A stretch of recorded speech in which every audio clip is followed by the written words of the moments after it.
Horror novelist Bram Stoker's favourite adaptation of his work was Dracula Dead and Loving It, and he watched it 5 times before his death.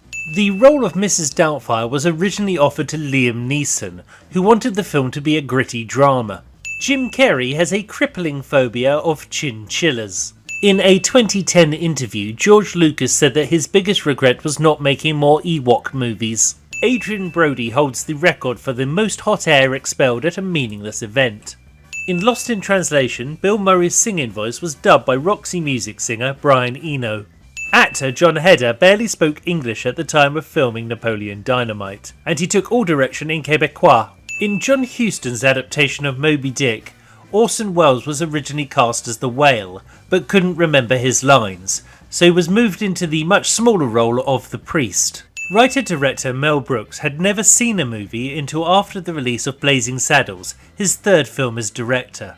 The role of Margaret Thatcher, played by Meryl Streep in The Iron Lady, was originally offered to Miley Cyrus, when the movie was originally planned to be about the Prime Minister's formative years. Daniel Craig refused to read any of the Bond movie scripts in full, choosing only to read his own lines. At the Casino Royale premiere, he was surprised to find out that he was the lead character.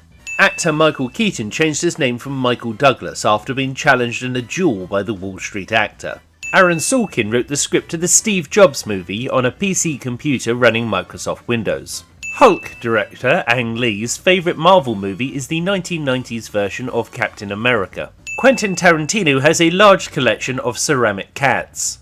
William Friedkin said his favourite actor he ever worked with was Chevy Chase, whom he directed in Deal of the Century. Hulk Hogan took the lead role in Santa with Muscles on advice of the then 15-year-old Macaulay Culkin, who said, "Make a Christmas movie, they never fail." The spaghetti Jack Lemmon prepares in The Apartment was eaten by the crew after filming had finished.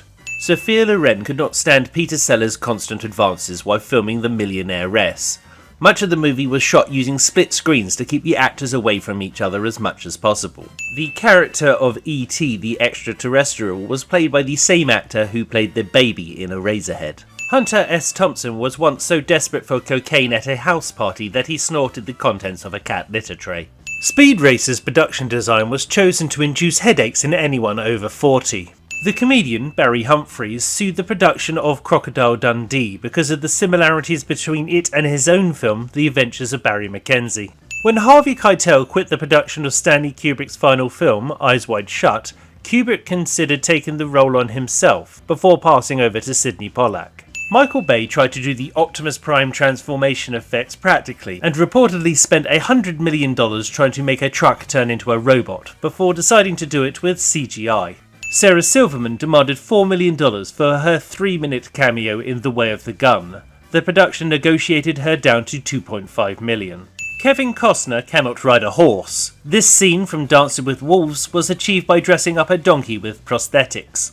Charles Lawton was a paratrooper in the British Army. To get into character for his role in the movie Pig, star Nicolas Cage lived with a pet pig for a month to build a bond. In the Italian dub of House of Gucci, all the characters have American accents. The movie Hundreds of Beavers actually contains thousands of beavers. The H.P. Lovecraft adaptation Colour Out of Space was originally intended to be shown in black and white.